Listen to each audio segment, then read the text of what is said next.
Welcome to channel interesting information जानो। नाजरीन, ये बात तो हम जानते हैं कि इस ज़मीन पर बड़े और ख़तरनाक डायनासोर राज कर चुके हैं जो तकरीबन 6.5 करोड़ साल पहले ही एक क्लैश में इस दुनिया से ख़त्म हो चुके हैं। लेकिन क्या आप जानते हैं कि डायनासोर्स के ख़त्म होने के 1 मिनट बाद ही इस ज़मीन पर क्या हुआ था? ये जानने के लिए हमें जाना होगा माजी में। तो चलिए चलते हैं आज से तकरीबन 6.5 करोड़ साल की पहले की दुनिया में।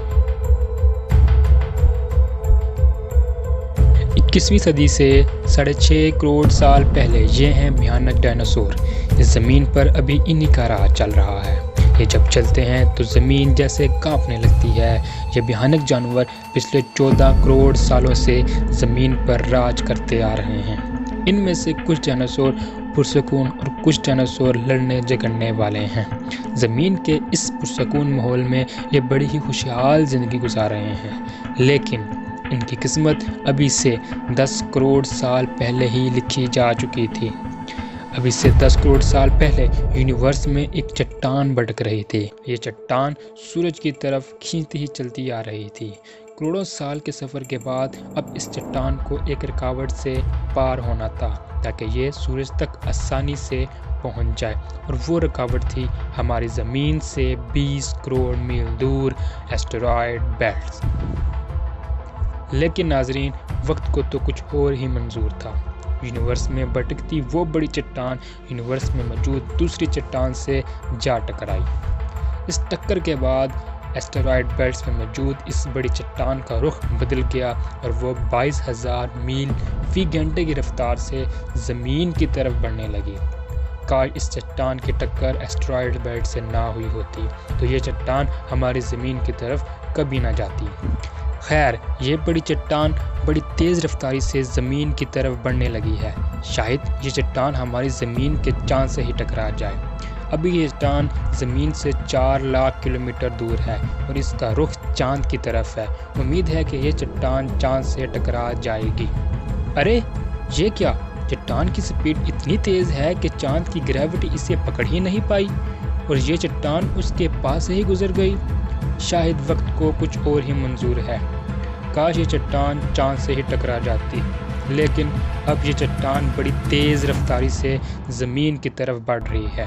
अब ज़मीन ने अपना असर इस चट्टान पर दिखाना शुरू कर दिया है।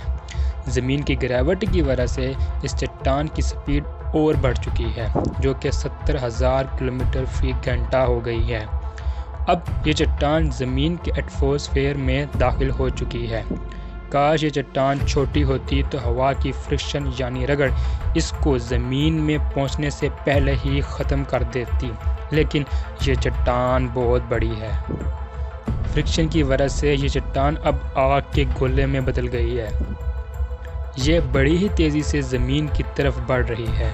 इसकी रफ्तार इतनी तेज़ है कि 4 मिनट में ही इसने अटलांटिक ओशन को पार कर लिया। इसकी चमक इतनी तेज़ है कि ज़मीन में मौजूद जो भी जानवर इसे देख रहा है वो फ़ौरन से अंधा हो रहा है। तेज़ रफ्तार से ये चलती चट्टान सिर्फ अपनी चमक ही नहीं छोड़ रहा, बल्कि ये बहुत तेज़ गर्मी भी दे रहा है।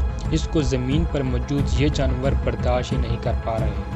मैक्सिको की घाटी के पास ये एस्टेरॉयड बहुत ही ज़ोर से टकराता है। ये टक्कर इतनी भयानक है कि तकरीबन 35,000 डिग्री सेंटीग्रेड की गर्मी जैसे कोई एटॉमिक बम गिरा हो। जिस जगह ये एस्टेरॉयड टकराया है वहाँ 180 किलोमीटर चौड़ा और 20 किलोमीटर गहरा खड्डा बन जाता है। इस टक्कर के बाद आसमान में धुएं के बादल दिखने लगते हैं।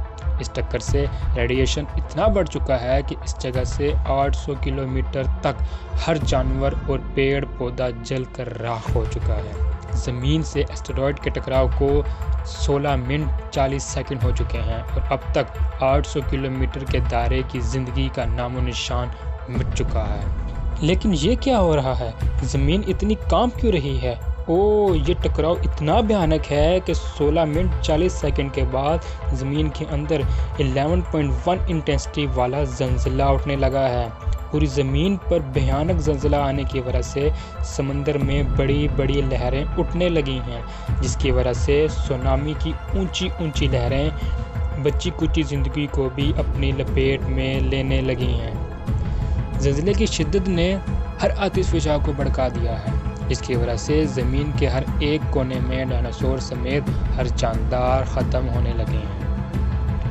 فی الحال جو ڈائناسور اڑ سکتے ہیں وہ زمینی خطروں سے اڑ کر آسمان میں اڑ رہے ہیں۔ ٹکراؤ کو ابھی تک 40 منٹ ہو چکے ہیں اور ان 40 منٹ میں ہی زمین میں آدھے سے زیادہ زندگی ختم ہو چکی ہے۔ امید ہے اب یہ اڑنے والے ڈائناسور تو بچ ہی جائیں گے۔ ارے یہ کیا؟ یہ آسمان سے کیا برس رہا ہے؟ ارے یہ تو وہی دھول مٹی اور چٹانیں ہیں جو اس ایسٹرائڈ کے ٹکرانے سے آسمان میں چلی گئی تھی۔ لگتا ہے زمین کی گریوٹی نے اسے واپس کھینچ لیا ہے۔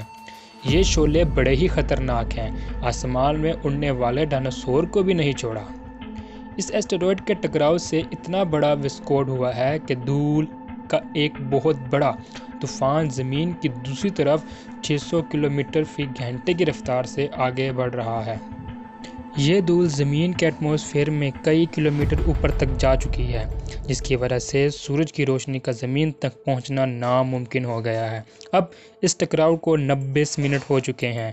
آسمان میں دھول کے بڑے بڑے بادل چھا چکے ہیں، چاروں طرف اندھیرا ہے اور سونامی کی بڑی بڑی لہروں اور آتش فشاؤں نے تباہی مچا رکھی ہے۔ زمین کا ٹمپریچر 200 ڈگری سینٹی گریڈ تک جا پہنچا ہے۔ 14 کروڑ سالوں تک اس زمین کے ہوا پانی میں جینے والے یہ ڈائناسور اب اس زمین کو ہمیشہ ہمیشہ کے لیے چھوڑ کر جا چکے ہیں۔ ساتھ ہی زمین میں موجود 75% زندگی بھی غائب ہو چکی ہے۔ لیکن ناظرین، ایسا ہی ہوتا ہے۔ اگر ہمیں کسی پرانے گھر کو نیا گھر بنانا ہوتا ہے تو پرانے گھر کو توڑنا پڑتا ہے، تبھی جا کر نیا گھر تیار ہوتا ہے۔ اسی طرح ڈائناسور کا خاتمہ ایک نئی زندگی کی کرن لے کر آیا ہے، اور وہ نئی زندگی ہے میملز، یعنی کہ ہم۔